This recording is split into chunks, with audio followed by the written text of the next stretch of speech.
family ain't ish. And some of your families probably ain't ish either.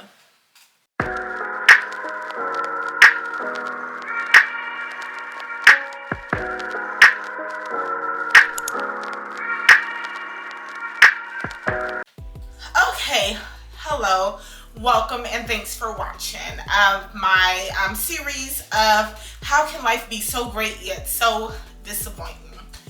The title of this episode, which is episode 3, is My Family Ain't Ish. And I'm sorry, I went back and forth on whether or not I was going to post this video, and I said I am. I even went live and said I was gonna do a video, and they were like, are you sure your family's not gonna find out? But like I said in one of my previous videos, my family don't really watch my channel. They're aware of it, but they don't really watch. So it is what it is. I just feel like, and I don't know if it's just my family or if it's everyone's family, family dynamic is just so different now. And I used to blame the older generation, but now it's like, are we the older generation? Because having talks with my oldest daughter, she's like, hey, you get into it with such and such, or you don't talk to such and such, or you don't want to go to a such and such place. And I'm like, is the problem more? I don't think so, but it's a possibility. But just families aren't what they used to be. I'm gonna start from way back with my grandmother and grandfather and how I believe, now granted, disclaimer, these are my opinions and my opinions only. Nothing that I'm saying is factual. Don't get mad at me, get mad at your mama, not me. Don't argue with me, argue with your grandmama, not my grandmama. But going back to them, my grandmother and my grandfather split. That's a whole nother story within itself. They split. He got with somebody way, way younger, and they stayed married until my grandfather died, which was recently. But I think the way that they grew up was different. I don't know necessarily about family dynamic and how they were with uncles and aunties and cousins and stuff like that, but I just think the way that they grew up was just different. I don't think they were very loving and affectionate. And then I think about it, and my grandmother was a young grandmother. She took in all of her grandkids, and that's another story for another time too. But just so you understand a little bit, my mother got pow and was disabled from the waist down. Well, is disabled from the waist down. So of course when that happens, she's in and out of the hospital. We're young. And so we stayed with different family members. So at one time, we were staying with my grandmother, which is my mother's mother. Me and my father connected later in life. That's another story too, y'all. But at the time, my grandmother had me, my 2 siblings, my cousin, and her 2 siblings, and then another cousin. So 7 kids in the house. And I believe, I was talking to my sister, and I believe my grandmother was only like 30 or 40 at the time. Oldest maybe 45. And all of her kids are grown, but she has all of these kids in the house that she's raising again. And I'm like, me, I'm in my late 30s. I don't want to raise no kids. So I can only imagine how she felt. And we had different views on things. Now, of course, me and my siblings did not stay with my grandmother the entire time. When my mom got out of the hospital, we went back and stayed with her. But my other 3 cousins basically got raised by my grandmother. But I just always felt a disconnection with my grandmother. And I don't know where that stemmed from. I always felt like she was closer to my other cousins versus my sisters, and it may be because she was young and she basically raised them. And now that I have kids on my own, I'm like, we need to give each other grace, right? I didn't do everything perfectly as a parent. I have made plenty of mistakes, and I was a young parent. 20 years old, I was pretty young, and I continue to make mistakes because that's what we do. We are human.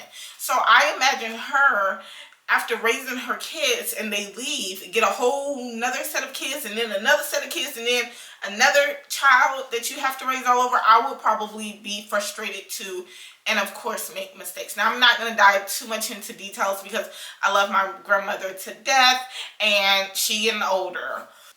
But now that she's gotten older, she's a lot more connected. Like we call each other every now and again.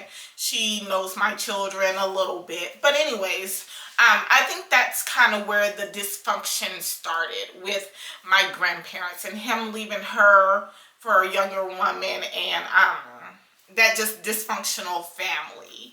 And so growing up, I was close to my cousins, but as we got older, that's when the disconnect continued to happen. So I'm going to talk about my cousins first.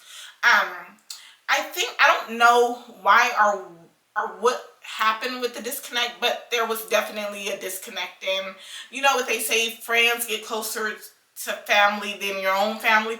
That is so true, and it happened. It definitely happened. But now as adults trying to reconnect, it's kind of like, I don't want you in my business. I don't want you in my business. Then you find out about my business. Then you go talk to everybody about my business, and it is what it is. But I just feel like family is supposed to be different. And I'm trying to figure out how to break the chain of family being strangers, because essentially that's what it is. We're just strangers, and you know them, but you don't really know them, if that makes sense. Like I stated in my last video, I started coming back around, going around during holidays and stuff, and which is enjoyable, but it's like, is it really real? Do people leave talking about, oh, you seen what she had on? Oh, her child did this. Oh, her child did that. Did you see? And I don't like that, because I recall when my children are older. One time, I think it was Easter with my oldest daughter. My oldest daughter is very independent, and that saw me. But she's very independent, opinionated, and I allow that. I'm like, you have to. I feel like with children, if you do not allow them to express themselves and talk, then that's when they go to school and they get bullied. Again, this is my opinion. And that's when they get older in life and they don't know how to navigate life. They don't know how to talk to people. They don't know how to deal with things, because they've been so caged in. And, oh, you can't question me about this. Oh, you can't say this. Oh, you can't do that. That goes with them into adulthood. And so I raise my children very differently. You can ask questions. You can give your opinion. You may have a better idea than me. So, anyways, I think it was Easter. My daughter wore like a halter top and shorts. Now, thinking about my oldest daughter, at the age of 12, her Instagram page just blew up. She started posting pictures of lip gloss. Her Instagram page absolutely blew up, and all of these brands started reaching out to her, not knowing she was 12 or 13. I had Fashion Nova reaching out to her, sending her clothes. So, of course, these are adult clothes. So we go to Easter. She wears her halter top. It's hot in Texas, so she wears a halter top and shorts. And I'm like, maybe you should wear something else, because we're going around family, right? And she's like, that's the reason why I should feel comfortable wearing this, because we're going around family. Nobody should be looking at me any type of way.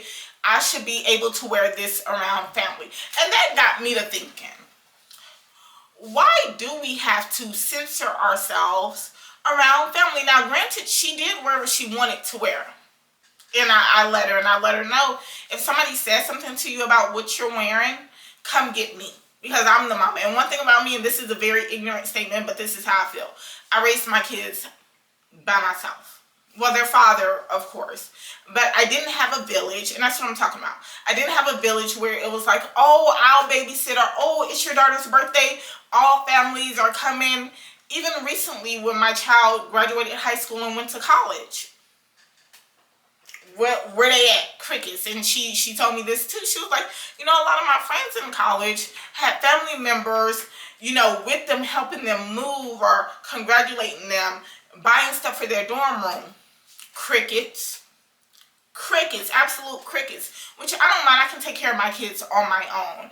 But it's like, it's just my family ain't ish. And it's like, it's almost like they want to talk and come around when something negative is going around. Prime example. And I hate putting children and grown folks' business. And even though my child she's 17 and in college, she's still a child. So prime example, and I'm not naming names, so this ain't no messy video. If you do happen to watch the video because you clicked on it just to be nosy and you don't support my channel, you don't watch and comment or nothing like that, and you a family member, keep the opinions to yourself. You know how I go. You call me, it's gonna, ain't no apologies given. Anyways, something recently happened with me. Well, not personally with me, but with someone I know. And instead of this family member calling me and saying, hey, I heard about this, or somebody told me about this, what's going on? You know who they called? My 17-year-old daughter that's in college, going through the summer program, trying to get her education and better herself. They called her. Hey, did you know this happened? She is 17. She ain't got nothing to do with grown people mess. And still to this day, that person has not called me to see what was going on or how I was feeling or anything. They called my 17-year-old daughter with some mess. I was heated. And they don't know. She tells me everything. And I'm that nosy mama that goes through her phone and her iPad, so I know everything. So, of course, she told me, she was like, hey, you know, what's going on? Because she didn't know about the situation because, of course, I'm not going to tell her.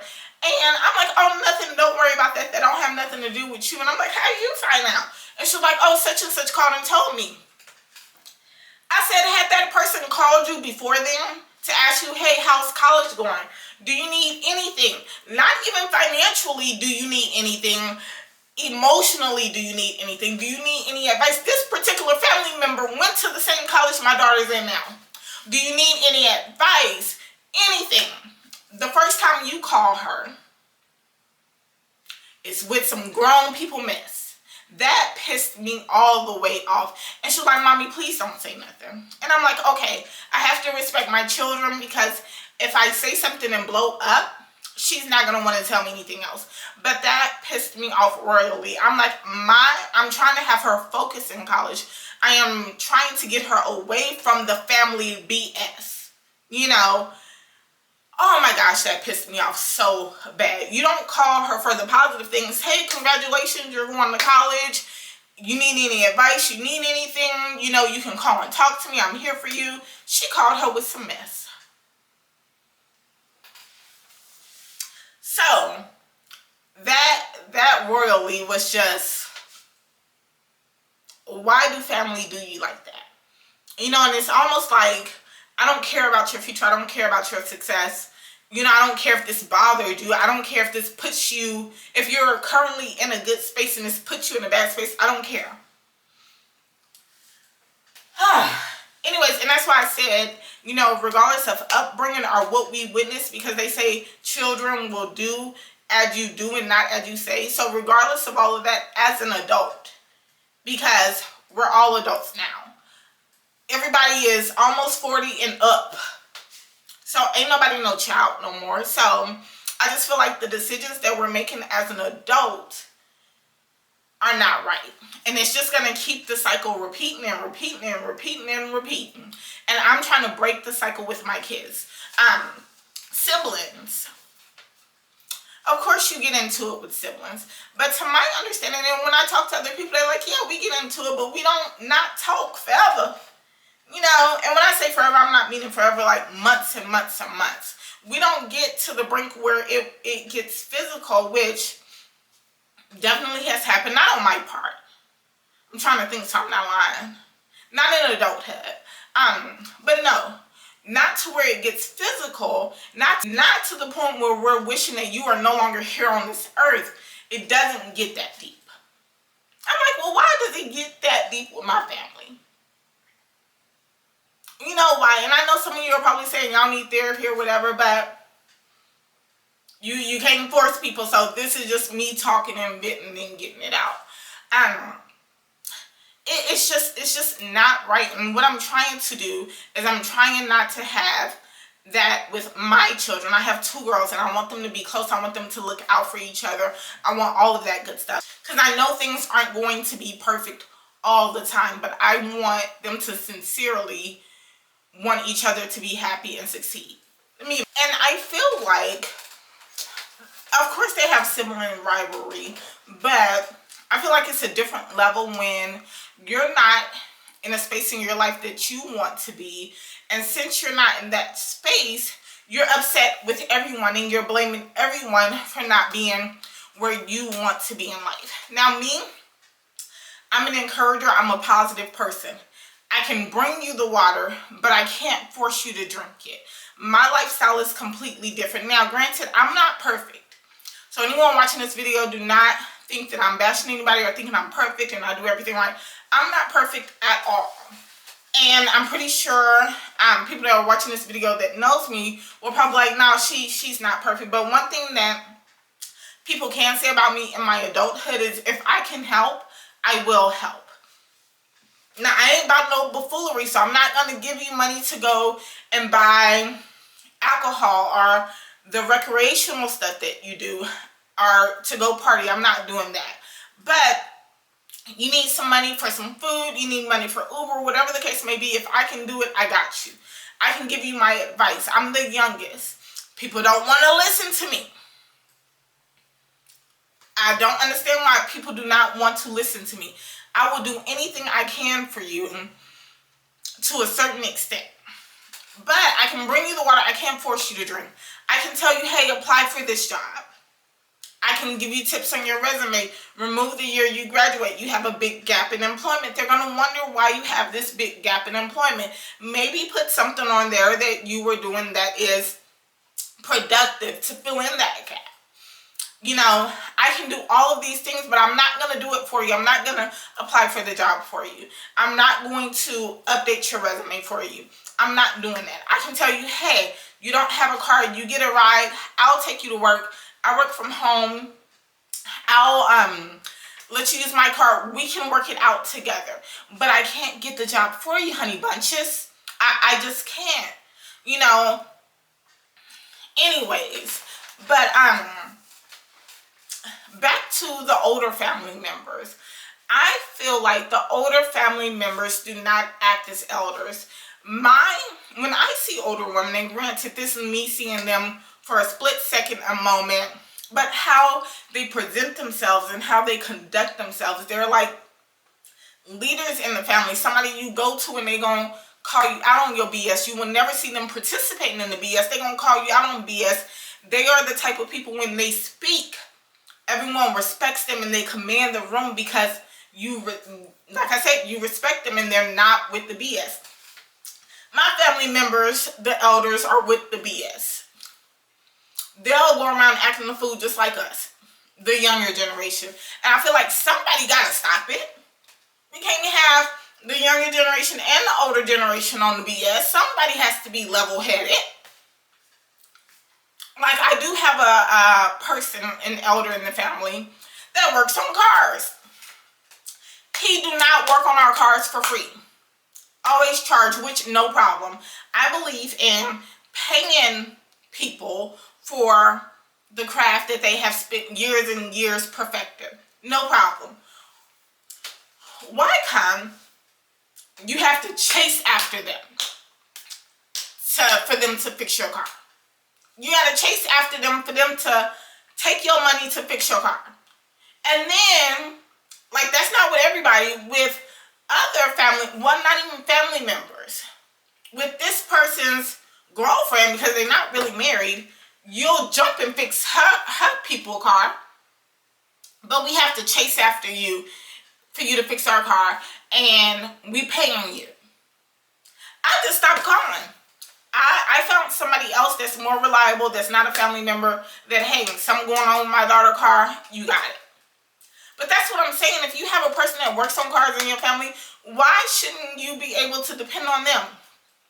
Especially if you pay them for it. So these are just examples of how my family ain't ish. I'm just saying.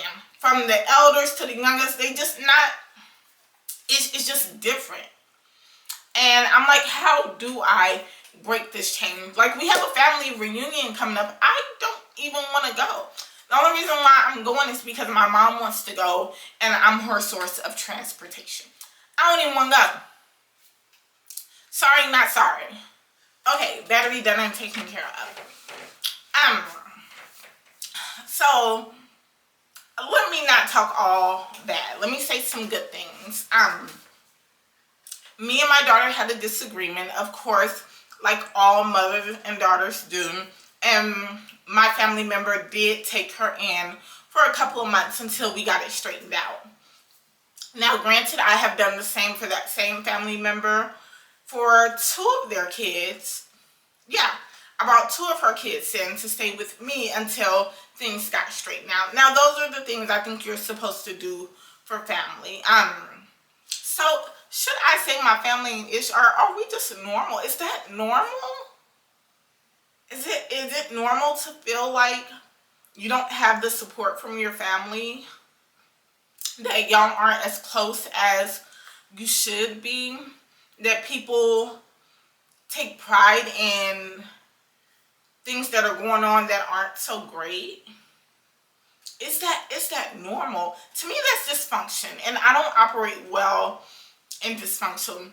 But is that normal for every family? I don't know. I just want better for me, my kids, me, the family that I created, which are my kids, the family that they create, which are their kids. I just want different. I want better. I want peace, happiness. I want true happiness. When someone accomplishes something or when someone is doing great, I want everybody to be like, yeah, if they can do it, we can do it. And sometimes I feel like that's not the case. I do okay for myself. But I feel like because I do okay for myself, other people have an issue. Now, I don't think it's jealousy. I think people have an issue and they feel entitled.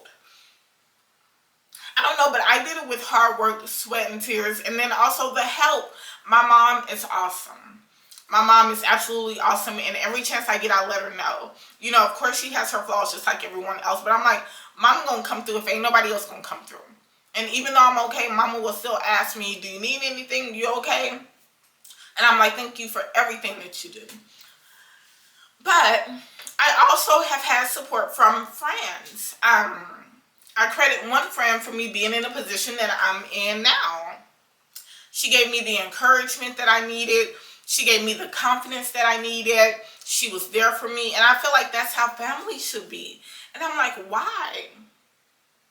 Why can I get that from a stranger that doesn't even know me? I promise you, we had been talking maybe about 2 weeks. And I went to this woman. She's not around. I went to this woman. And our conversations are just different. Our conversations are positive. Hey, what do you plan on doing? What are your future goals? What are your plans? And then after we discuss that, it's like, okay, where do I fit in where I can help you? And I'm like, why in the hell ain't family like this? Where can I fit in so that I can help you?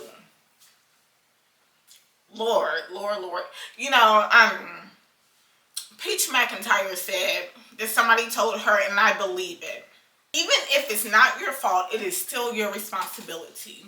And that resonated with me because I feel like a lot of things are my fault, but so it should be my responsibility. But what about the things that aren't your fault that you feel like is your responsibility? I feel like it's my responsibility to make sure that everyone is good, and when they're not good, hey, let's get you to being good. I feel like it's also my responsibility when things aren't working out and things aren't getting where they need to be, but now I'm to the point where it's your fault and your responsibility, not on me. And so that's my little rant. I don't even know if all of this made sense, but I just feel like family ain't what it should be. Grandmas ain't cooking Sunday dinner no more. People get together to talk about you and what's going on and your shortcomings instead of gathering around how can we help. People will give you a ride to the club and buy you stuff that is harmful to your body before they give you a ride to a job interview and pay for you a new outfit so you can look presentable in that job interview. Like, oh my Lantis. Families aren't getting together anymore for the milestones in these children's lives, which are shaping the children to believe that family ain't ish either. Which is horrible because I'm like, Mama not gonna be here all the time. You need to know your family members, and you need to be able to rely on them. Now, shout out, here's another good thing. I don't know what was going on, but I was out of the house. My 2 children were at home, and one of my nieces was at my house. This was at a time when one of my nieces was staying with me. My niece was sick throughout all that day, and I guess she progressed and got worse. I was out. My daughter was calling me to let me know, hey, my niece was getting sicker and sicker. We needed to take her to the hospital, to the emergency room. My phone was not ringing. Now, granted, I think I just fell asleep. I was so exhausted. I have a lot of things going on, so sometimes I'll be exhausted. She was not able to reach me, and I make sure my kids are able to reach me when I'm not there. But she was not able to reach me. So she did call a family member of mine, and luckily that family member answered and was able to be on the phone with them, walk them through, and be able to talk to the other adults at the emergency room and let them know, hey, what's going on. Even though my niece was of adult age, I believe she was 19. At the time, my daughter was 17, my other daughter was 14. So it's not like they were 10, 9, 8 years old. They were of a certain age. But I thank God for that family member to answer the phone, because it was like 12, 1 o'clock at night. But I just feel like things should be different. But again, that's my little rant. I appreciate you guys for listening. I may do a story time later about my grandfather. Maybe, maybe not. I don't know. Or maybe about my mom and how she ended up paralyzed from the waist down and how that affected my childhood. But make sure you like, comment, and subscribe. Thank you for watching episode 3. Stay tuned for episode 4.